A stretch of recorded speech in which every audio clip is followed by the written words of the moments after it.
वालेकुम। उम्मीद करती हूँ कि आप सब खैरियत से होंगे। आज मुफ्ती तारिक मसूद हाफिजुल्लाह ताला ने अपनी लेटेस्ट वीडियो के अंदर जेएलएम अकेडमी के शर्मनाक और ख़तरनाक हक़ाइक़ बयान किए हैं। उन्होंने कहा है कि इंजीनियर मिर्ज़ा के सामने जितने भी लोग बैठे होते हैं वो प्लेनेट होते हैं। जितने भी सवाल इंजीनियर मिर्ज़ा से किए जाते हैं वो सारे उनकी मर्जी के होते हैं। इंजीनियर मिर्ज़ा खुद अपनी मर्जी से सवालात लिखवाते हैं और फिर उनका जवाब देते हैं।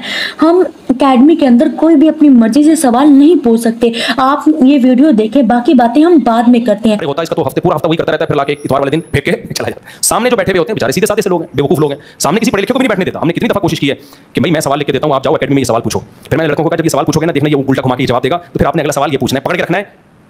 लेकिन फिर हमें पता चला भाई ऐसे फेयर सवालात की इजाजत नहीं है, वहां सेलेक्टेड सवालात होते हैं कि तुझे ये पूछना है। तो आपने ये वीडियो समाप्त की है तो बहुत अफसोस से कहना पड़ा है कि मुफ्ती साहब आपने हमेशा की तरह अब भी कोई तहकीक नहीं की है।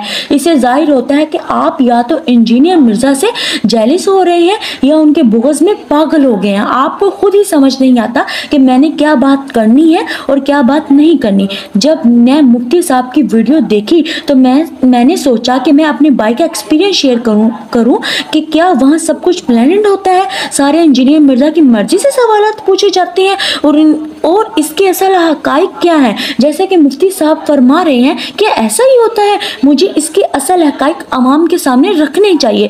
तो आज से कुछ माह पहले मेरे भाई जेएलएम अकेडमी गए तो 8 बजे वाले टाइम अकेडमी के अंदर दाखिल हुए और अली भाई का बयान 9 से 10 बजे के दरमियान स्टार्ट हुआ। और वहाँ अली भाई के बयान स्टार्ट होने से पहले एकेडमी के अंदर अनाउंसमेंट की जाती है कि जिसने अली भाई से कोई सवाल करना है तो यहाँ पर्चियाँ पड़ी हुई हैं, आप अपना सवाल इस पर्ची पर लिख सकते हैं। और वहाँ जो लोग बैठे होते हैं वो वहाँ से एक पर्ची उठाते हैं और अपना सवाल लिख कर अकेडमी के बंदे को पकड़ा देते हैं, जो उनके सवालात को अली भाई के टेबल पर रख देते हैं। और इसके बाद इंजीनियर मिर्ज़ा अली साहब जितने भी सवालात होते हैं उनका जवाब देते हैं। आपके सवालात ये रियल टाइम पर्चियों की शक्ल में मेरे पास आ चुके हैं।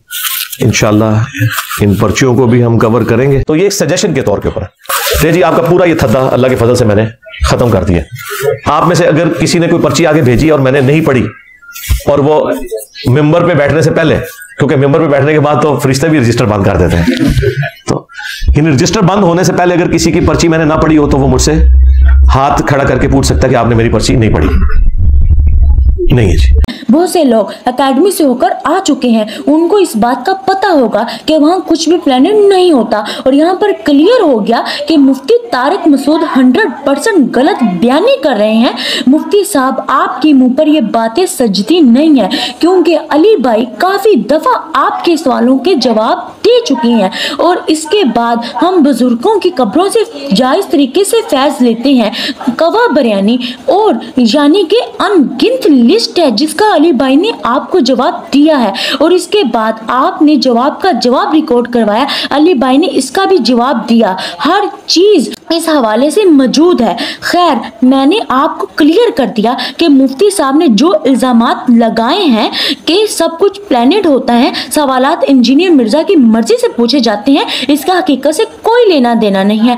खैर, आपकी क्या राय है? आप अपनी राय का इजहार कमेंट सेक्शन में दें। अल्लाह ताला हम सबको हर किस्म के शर से बचाए। आमीन या रब्बुल आलमीन। अस्सलाम वालेकुम रहमतुल्लाहि बरकातुहू।